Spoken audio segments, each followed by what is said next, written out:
This is, to my mind, a severe test of the nation's goodwill. This is now deeply entrenched in the political culture of our parliamentary practice. A cinema theatre is a place to show films, not to show patriotism.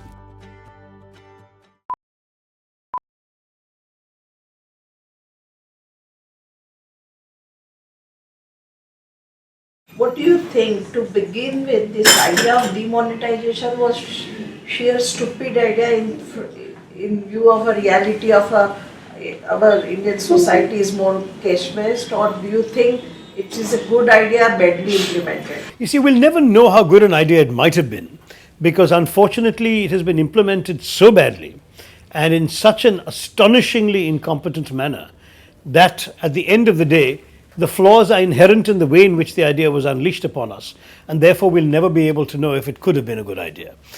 The problems go to such basic elements of planning as not having enough replacement currency ready before you spring this on the nation, that 86% of your currency suddenly becomes illegal in 3¼ hours time from when I finish speaking.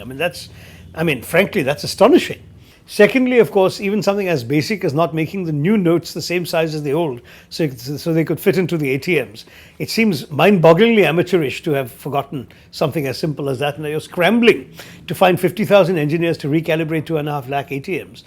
Then we have talk of a cashless society, which may be an admirable goal in the long term.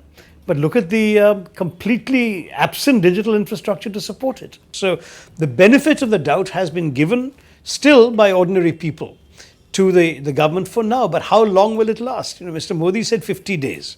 I don't know if you've been counting, but we're now on day 33, or 34 in fact today. So the question is, are we going to see all these problems that we're all familiar with disappear in another 16 days? Honestly, not. And I do hope that the media will remind the government of that 50-day deadline that it imposed upon itself. And I'm sure that goalpost will also shift, because all other goalposts have been shifted, so this will also be shifted.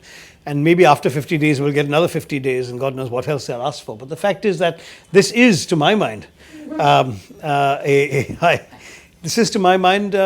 severe test of the nation's goodwill. You have in the past often voiced your disapproval of disruptions in Parliament.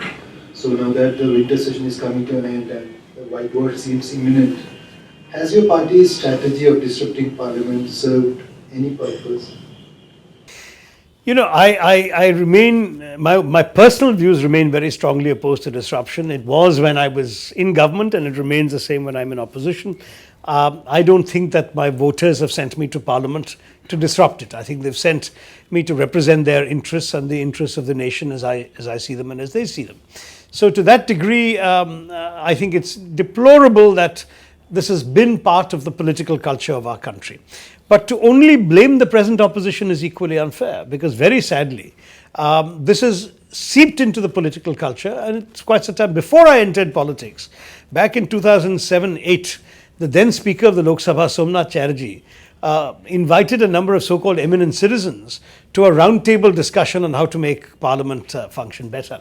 He had invited Mr. Narayan Murthy, I was there, Shyam Benegal was there, there were a number of others, I think about a dozen of us around the table, maybe slightly less than a dozen, 8 or 9.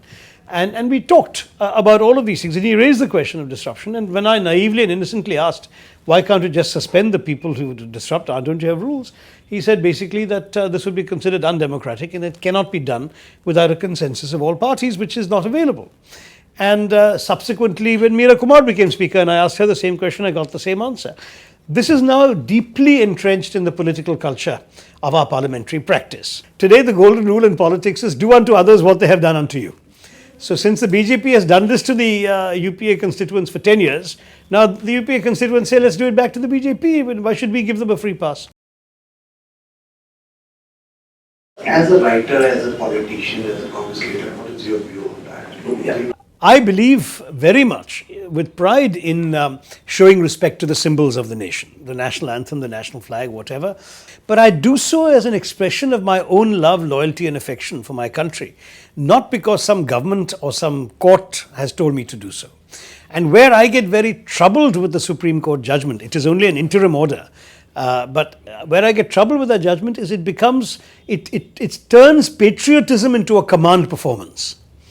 And to my mind, that is fundamentally flawed. Either you feel loyalty to your nation inside you, or you don't. But you are not going to feel it because somebody tells you to show it. A cinema theatre is a place to show films, not to show patriotism. And showing patriotism in purely its external manifestations, to my mind, instills nothing of value for the nation. Because a person reluctantly standing up because he doesn't want to be arrested or fined or whatever else he's afraid of, doesn't love his nation any more than if he was sitting down.